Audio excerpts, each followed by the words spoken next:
अब हम आगे देखेंगे रूल नंबर रेगुलेशन अब हम आगे देखेंगे रेगुलेशन नंबर 23। इसमें क्या है, receipt for transmission by post. Receipt इसमें क्या है, रिसिप्ट फॉर ट्रांसमिशन। अब देखो,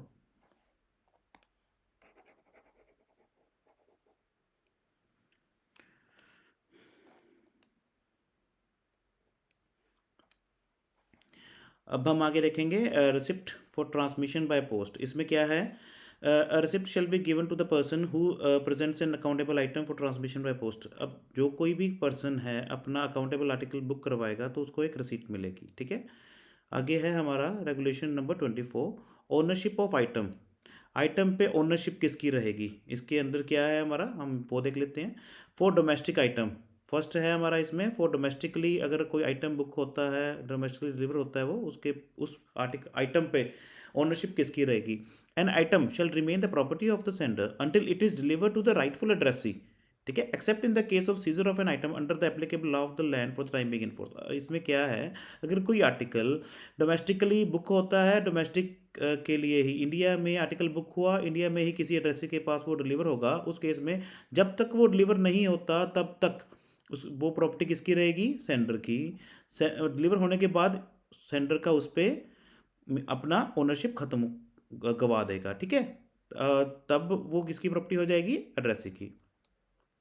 ओके, इसमें एक एक्सेप्शन दिया गया है, इन केस अगर कोई कस्टमर कोई ऐसा आइटम बुक करवाता है जिसमें कोई भी प्रोहिबिटेड आर्टिकल्स हैं, जैसे कुछ ऐसे जैसे जिसमें हमने पहले एक्ट में पढ़ा था, अगर एक्ट में पढ़ा था, रूल्स में पढ़ा था, कोई भी ऐसा आइटम है जिस पे गवर्नमेंट को ऐसे लगता है कि इस आइटम से कोई भी मतलब स्टेट की सेफ्टी पे कुछ हानि पहुंच सकती है, नेशनल सिक्योरिटी को मतलब हानि पहुंच सकती है, तो उस केस में उस आर्टिकल को कॉन्फिस्केट जब्त किया जा सकता है।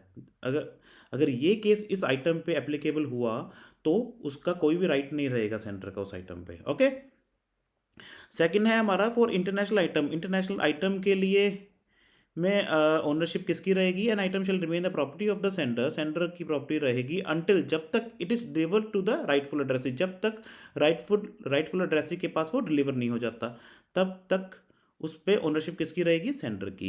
Except in the case of seizure of item under any law of the land of the country or territory of origin और ट्रांजिट और डेस्टिनेशन। अब इसमें भी यही सेम एक्सेप्शन ही है, जब तक अगर वो इसमें एक्सेप्शन क्या है, अगर वो आर्टिकल आइटम जो है सीजर जब्त की जाती है, उस केस में ओन सेंडर के राइट्स खत्म हो जाएंगे उस आइटम को लेकर।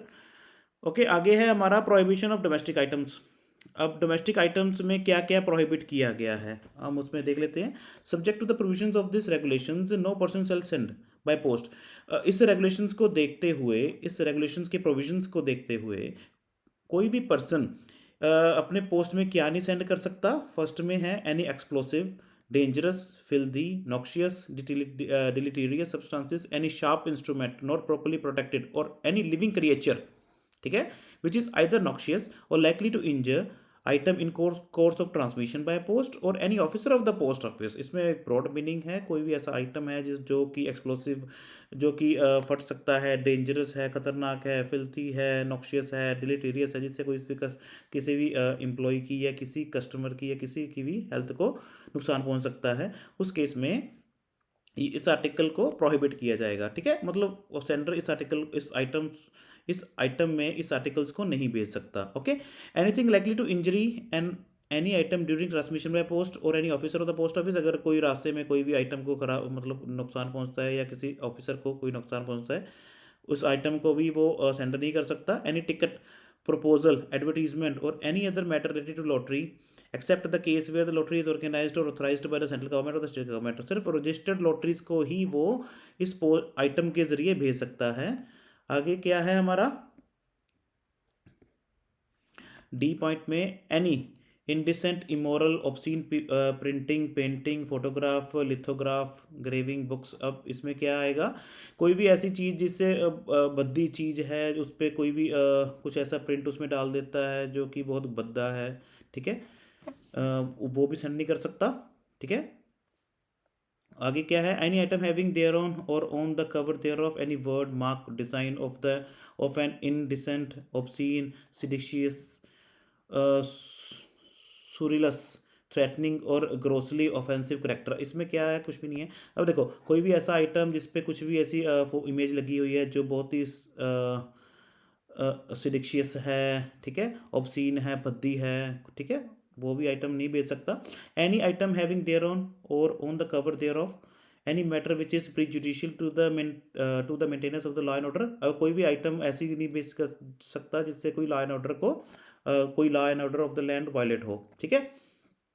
आगे है हमारा any item having thereon or on the cover thereof, ठीक है, any pictorial representation of a person who is a proclaimed offender. कोई भी प्रोक्लेम्ड ऑफेंडर की को अगर कोई इमेज लगी हुई है वो भी इस आइटम को सेंड कर सकता। Who have been convicted of an offence punishable under any applicable law of the land for the time being in force. अगर कोई भी ऐसा कोई भी मान लो टेररिस्ट है, उसकी कोई इमेज उस आइटम पे या उस पे पेस्ट नहीं कर सकता या उसके अंदर नहीं डाल सकता। Okay, any item having thereon or on the cover thereof anything written, printed, or otherwise impressed upon or attached to its address side, which either on account of being likely to be mistaken for stamp used for the payment of postage or by the inconvenient proximity to have any such stamp or by the tending to prevent the ease and quick reading of the address। ठीक है, इससे क्या, इसमें क्या लिखा हुआ है, इसमें ये लिखा है अगर कोई भी ऐसी आइटम पे कुछ ऐसी चीज़ इमेज लगा देता है जो कि एक तरह से स्टैंप की तरह लगती है, वो भी प्रोहिबिटेड है। जिससे कि हमारे ऐसा लगे, हमें देखते हुए ऐसा लगे कि वो स्टैंप लगी हुई है, ठीक है, एक्चुअल में वो स्टैंप नहीं है, ठीक है। ऐसे भी वो आइटम को सेंड नहीं कर सकता। नरकोटिक्स, कोई भी मतलब नशीली पदार्थ, साइकोट्रॉपिक सब्सटेंसेस, कोई ऐसे सब्सटेंस जिससे नशे का व्यापार हो रहा है, वो भी सेंड नहीं कर सकता, ठीक है, as defined by the International Narcotics Control Board के द्वारा जो डिफाइन किए गए हैं। और एनी अदर इलिसिट ड्रग्स, कोई भी ऐसी जाली ड्रग्स है which are prohibited in the country or territory of the destination, जो कि इंडिया में या किसी और कंट्री में प्रोहिबिट की गई है, ठीक है। आगे है काउंटरफीट और पायरेटेड आइटम्स। कोई भी काउंटर जाली या कोई भी पायरेटेड आइटम्स को सेंड नहीं कर सकता। Anything which by their nature or their packing में expose official or the general public to damage or soil or damage other item, postal equipment or third party property. अगर कोई भी ऐसा नहीं कर सकता, ठीक है, by their nature, anything which by their nature, अपने नेचर को लेकर, एंड दे और पैकिंग में expose official or the general public to damage, किसी जनरल पब्लिक की को डैमेज नहीं होना चाहिए, ठीक है, और soil or damage other item, कोई भी अदर आइटम को डैमेज ना कर पाए, ठीक है, ऑफिशियल कोई पोस्टल के इक्विपमेंट को ख़राब ना कर पाए, ठीक है, थर्ड पार्टी प्रॉपर्टी, किसी प्रॉपर्टी को वो हार्म ना करे, ठीक है, कोई भी ऐसा आइटम वो सेंड नहीं कर सकता, ठीक है। आगे क्या है हमारा, dangerous goods, narcotic, psychotropic substances, prohibited drugs and cosmetics items which prohibited by or under any International air transport Association IAEA। अब देखो इसमें से जो ये है ना, इस टर्म को आप थोड़ा सा याद कर लेना, हल्का सा पता होना चाहिए इस टर्म की ये एब्रीविएशन की फुल डेफिनेशन क्या है। देखो, इंटरनेशनल एयर ट्रांसपोर्ट एसोसिएशन, ये question one type, question 1 marks का क्वेश्चन बन सकता है। आगे है international civil aviation organization ICAO, ये भी बन सकता है, ठीक है, थोड़ा सा पता होना चाहिए आपको, हल्का सा माइंड में रखोगे तो आपको ईजिली पता लग जाएगा। Department of wild life and the drug and cosmetics act, ठीक है, और आइटम प्रोहिबिटेड बदला, कोई भी ऐसी सब्सटेंस जो कि इन इंटरनेशनल ऑर्गेनाइजेशन से या कि ये एक्ट से प्रोहिबिट की गई हैं, उनको भी वो भेज नहीं सकता। एक्सप्लेनेशन, कुछ एक्सप्लेनेशन दी गई है for the purpose of this clause. अब इस क्लॉज को लेकर डेंजरस गुड्स में क्या क्या आएगा, ठीक है, मीन्स आइटम्स और substances that are capable of posing a risk to health, कोई भी ऐसी आइटम जिससे किसी की हेल्थ पे कोई रिस्क हो, सेफ्टी पे कोई रिस्क हो, ठीक है, प्रॉपर्टी पे कोई रिस्क हो और इन्वायरमेंट पे कोई रिस्क हो, विच इंक्लूड्स एक्सप्लोसिव्स, जो एक्सप्लोसिव हो सकते हैं, गैसेस हो सकती हैं, फ्लेमेबल लिक्विड्स हो सकते हैं, टॉक्सिक हो सकता है, और infectious substances, erosive or and other miscellaneous items which cause health and safety hazard, जिससे कोई हेल्थ पे कोई हार्म पहुंचे, ठीक है। प्रोवाइडेड दैट, अब ये क्वेश्चन 1 मार्क्स क्वेश्चन बन सकता है। इसमें क्या आएगा, provided that battery and other items, battery या उसकी item, any other item the transmission of which by air is prohibited. अब देखो इसमें क्या है, बाय एयर आपको पता ही है, बैटरी जैसी उसकी जैसी आइटम्स नहीं ट्रांसमिट की जा सकती, ये प्रोहिबिटेड है। ये तभी सेंड हो सकती हैं अगर मेल बाय सरफेस मोड जाएगी, ओनली सरफेस मोड जाएगी, ठीक है। आगे है हमारा live animal except those permitted in this regulations. Live animal कोई भी कस्टमर आइटम के तौर पे सेंड नहीं कर सकता एक्सेप्ट कुछ कुछ इस रेगुलेशंस के आधार पे आगे हम पढ़ेंगे कौन कौन से ऐसे लाइव एनिमल्स है जिसको सेंड किया जा सकता है बाय पोस्ट। ठीक है, coins, bank note, other valuable items except permitted through a special process. अब ठीक है, कोई भी कॉइन, बैंक नोट या अदर वैल्यूएबल आइटम्स है जैसे ज्वेलरी हो गया वो सेंड नहीं कर सकता। ठीक है, एक्सेप्ट किस केस में ये पॉसिबल है, जिस केस में इसको स्पेशल प्रोसेस की तरह बताया गया है। Provided that the order shall be in consonance with the reserve bank of India. जो ये स्पेसिफिक प्रोसेस के बारे में है ना, जो ये ऑर्डर इशू किए जाएंगे वो देखा आर reserve bank of India guidelines के आधार पे ही होने चाहिए और फॉरेन एक्सचेंज मैनेजमेंट के आधार पे, export and import of currency के आधार पे रेगुलेशन 2015 में जो आए थे उसके आधार पे होने चाहिए। Made under the foreign exchange management act इसके आधार पे भी होने चाहिए। मतलब डिफरेंट डिफरेंट एक्ट्स हैं, अगर वो उस एक्ट्स के अकॉर्डिंग ये कोई ऑर्डर निकाले गए हैं जिनको कस्टमर आइटम के तौर पे सेंड कर सकता है तो ये परमिसिबल है। ठीक है, आगे है हमारा provided further that currency note, coin and bank note. और उसमें आगे क्या है, फर्दर प्रोविजंस क्या रहेंगे। अगर कोई कस्टमर, अगर कोई आइटम में करेंसी नोट्स है, कॉइन्स हैं, बैंक नोट्स हैं, shall invariably be transmitted as insured item. ये इंश्योर्ड करके ही जाएंगे अकेला। ठीक है, ये 1 मार्क क्वेश्चन आ सकता है। ठीक है, अदर आइटम आगे है हमारा, हम देख रहे थे other item, the importation or circulation of which is prohibited in the country or territory of origin or destination। कोई भी ऐसी आइटम, ठीक है, जिसका इम्पोर्ट और circulation of which is prohibited in the country or territory of reason. कोई भी ऐसी चीज़ जो कि उस कंट्री में या उस टेरिटरी में प्रोहिबिट की गई है इम्पोर्ट को लेकर, ठीक है, वो भी नहीं सेंड कर सकता।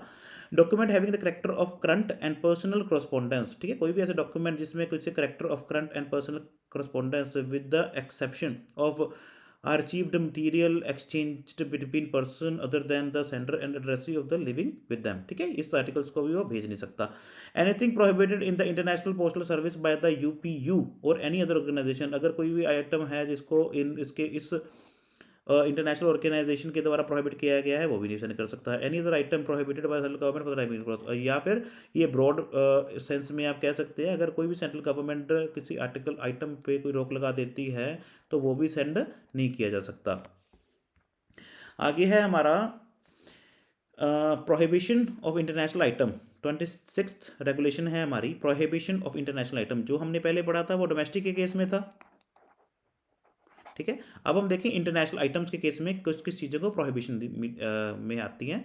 International items not fulfilling the conditions laid down in this regulation shall not be admitted and item sent in furtherance of a fraudulent act or with the intention of avoiding payment of the postage or other postal fee shall not be admitted। अब देखो same ही चीज़ है जैसे ऊपर बताई गई थी वैसे ही है, इसमें कोई भी ऐसे चेंजेस नहीं है। Application of regulation 25 on international item, जो ये इससे पहले जो भी हमने कंडीशंस देखी थी, जो जो कस्टमर सेंड नहीं कर सकता वो सभी इंटरनेशनल आइटम्स पे एप्लीकेबल रहेंगी। Shall be apply to international item पे to be transmitted by post to or from any foreign country. India से या इंडिया के लिए दोनों पे ये सेम रूल अप्लाई हो, रेगुलेशंस अप्लाई होंगे जो 25 पे हमने पॉइंट बाय पॉइंट देखा था।